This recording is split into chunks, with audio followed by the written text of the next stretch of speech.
Hello student, welcome to RS Guru academy.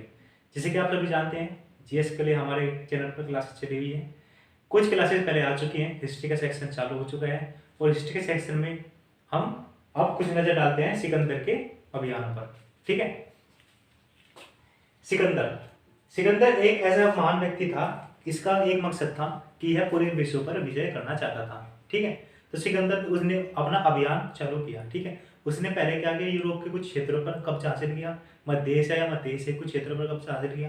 तब उसके बाद उसका निशाना कौन था? अगला भारत। तो हमारे इतिहास में मुख्य इंपॉर्टेंट इसलिए सिकंदर आ जाता है कि किसने भारत पर आक्रमण करने की कोशिश की। तो इसलिए इंपॉर्टेंट हो जाता है कि हम सिकंदर के लिए भी थोड़ा कुछ पढ़ें। ठीक है, स्टार्ट करते हैं।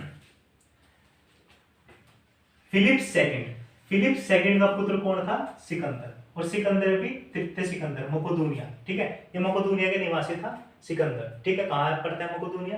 मकोदोनिया पड़ता है ग्रीस के अंदर। ओके, बात इंपॉर्टेंट आती है कि इसे भारत पर आक्रमण कब किया? इसने भारत पर आक्रमण किया 326 ईसा पूर्व पर। 326 ईसा पूर्व पर इसने भारत पर आक्रमण किया और राजा अंबी के कहने पर। इसलिए ये कहा जाता है कि भारत का प्रथम गद्दार व्यक्ति की उपाधि किसको दी गई है? राजा अंबी को। ठीक है, ये कहां पर निवासी था? तक्षशिला का ये राजा।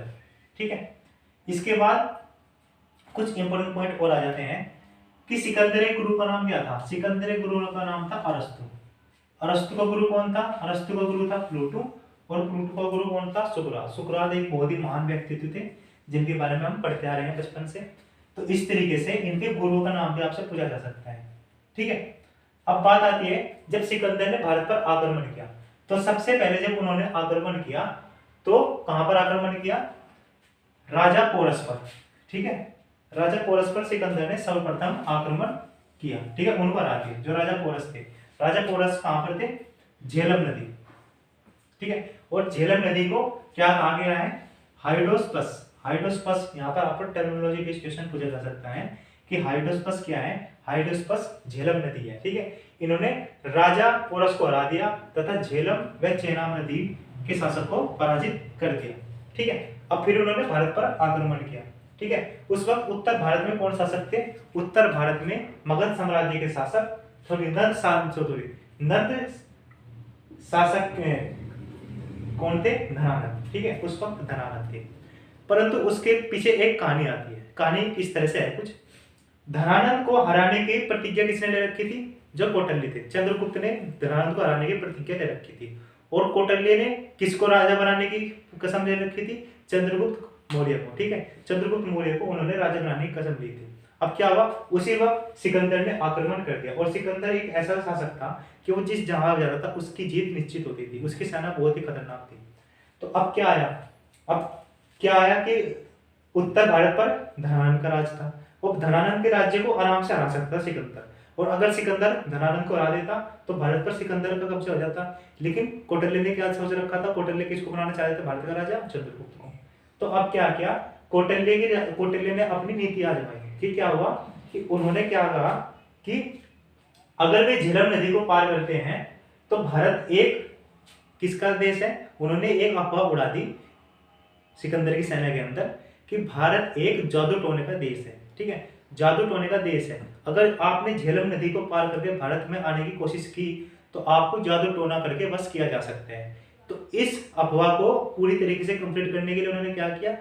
वहां के जो भोजन है उनके भोजन में चूहे मारने की दवा मिला दी। तो चूहे मारने की दवा खिलाने से वहां के सैनिक मरने लगे। तो उनको यकीन हो गया कि भारत वाकई में जादू टोने का देश है, क्योंकि यहाँ पर जैसे हमने झेलम नदी पार की तो यहाँ पर उनके सैनिक मरने लगे। ठीक है, तो उससे क्या हुआ? उनकी सेना में अराजकता फैल गई। ठीक है, उनका मनोबल टूट गया। तो फिर क्या हुआ?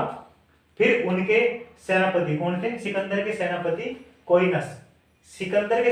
कोइनस ने सिकंदर को यह सजेशन दिया कि हमें भारत पर आक्रमण नहीं करना चाहिए। अगर हम जाएंगे तो एक तो हमारी सेना साथ नहीं देती है, हमारी सेना उल्टे भागने लगी है।